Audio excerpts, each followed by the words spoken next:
Hey, what's going on, guys? Frank Rock, House of Orton Sports Channel. Yeah, the background's a little different tonight. Recording in a different spot tonight, but we will be live with you in about 47 minutes. At this point, I'm recording at 7:13.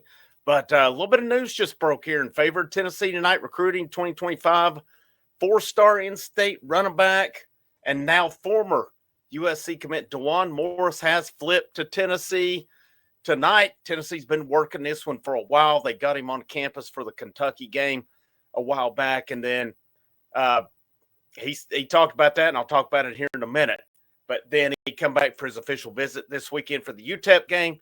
Tennessee, this whole time, it's been saying ever since he visited that things were trending well for them. Steve Wilfong had put in his crystal ball or his projection for Morris to flip to Tennessee, and here just within the last few minutes, it has been made official on it. So, again, this is the second time this month he's been in Knoxville. Tennessee been trying to get him on campus for months and not had any success, but they kept working it, finally got him on campus. And Morris, in the article on VolQuest.com, I'm not sure who broke it tonight, if he announced it on his social media, if it was broken on X or where it was broken tonight. But he said not only just this weekend, but when I came to the Kentucky home game and they had the blackout, it blew me away. He said when fans recognize your face and everyone in the stadium is so behind their own state players, it's a different feeling and a different experience when you come to a home game in your own home state and everybody knows your face. It's different, and it can take me a long way, he says. He said his relationship with Josh Heupel was what kept him coming back. He said Coach Heupel is a very genuine person. He understands, he knows the players well. Once you get a head coach, and understands the players, it's hard to beat that. And he also said Darrell Sims has been working on him for months, and it was his persistence. Morris also said, once I realized the trajectory of them recruiting me and how much he actually really wanted me and how much of a priority I was, it showed me, and it changed my point of view on it. And Morris, here's the thing with Sims. He says Sims has been recruiting him since he was a freshman when Sims was actually at Louisville. He says one of his very first offers, ACC offers, was at Louisville. And, excuse me, Morris describes himself as a very versatile back. He said can go in the slot, and it's kind of a two-way street. He said I can go to the slot and catch balls in the open field, extended burst plays after the play. He said that's my way of saying a versatile back on it. And the on-3 analysis on it, his instant impact, it says just that. Again, hard worker, loves football, loves practicing, loves competition, also a good receiver as well. He is listed as, let me see, the last I'd seen he was still listed like 5'11", 180, 5'10", 180 is what they're showing on 3. Now, what it looks at for Tennessee, you've got to think that after this season, it's looking like Dylan Sampson. I'll be shocked if Dylan Sampson's not gone after this season. I'll be shocked by it. That's going to leave you, depending on if you don't lose anybody to the portal, you go out to Deshaun Bishop, Peyton Lewis, Cam Seldon, Khalifa Keith, then you're bringing in Justin Baker. Now you're bringing in Duane Morris. I don't see any need for Tennessee to go hit the portal at that point. But I mean, my thinking is somebody leaves in the portal. I just don't see a time where 6 running backs are still in the fold trying to get carries. And I know Tennessee Sampson's getting more this year because he's the alpha.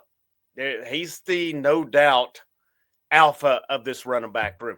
Next year, though, I could see it where it's more of a split committee. I don't know if there's going to be that one running back on it. Everybody has their opinion. I'm in the minority on what I think about Cam Seldon. I know others have disagreed with me on that one, and that's fine. That's everybody's opinion. I base it off of more. I like his potential. I like his size, his speed more than anything. But Peyton Lewis has looked good. Deshaun Bishop looked good prior to his injury. But, I mean, you have to be concerned a little bit, I think, with Bishop now being out, a few weeks with the injury. Cam Seldon been battling injuries all year long. Peyton Lewis has been ready to go. And, I mean, we don't see Khalifa Keith unless it's a blowout. And then, of course, they're adding Justin Baker. They're adding Dewan Morris.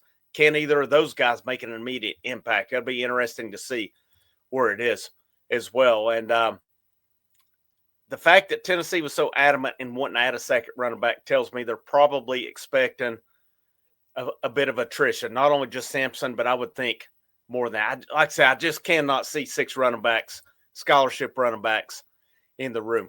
And I know Tennessee's been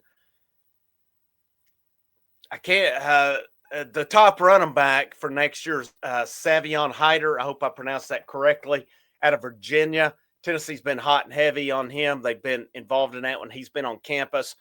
So I think Tennessee will be content. They want to get him next year as well. Great pickup for Tennessee with Duane Morris.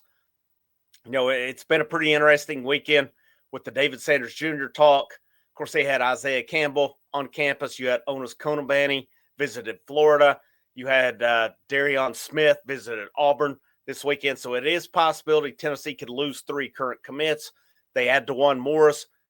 I still think they have a good shot at Isaiah Campbell. I'm not saying it's a done deal by any means, but based on everything I'm reading, the fact that he came back again to get another look at Tennessee, to me, is a good sign on that. But we'll see where it goes with the rest. But we're going to talk David Sanders Jr. a little bit tonight on the live show here in now about 40 minutes.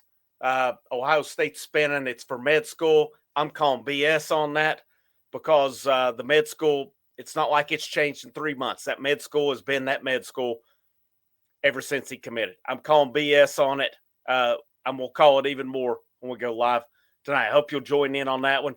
But good day for Tennessee, adding a really good in-state running back, getting him to flip was big. Hats off to Darrell Sims. Hats off to Josh Heupel and his staff for putting in the work to get him in the fold. I'll see you in about 40 minutes. Frank Rock, House of Orange Sports Channel. Have a great rest of your evening.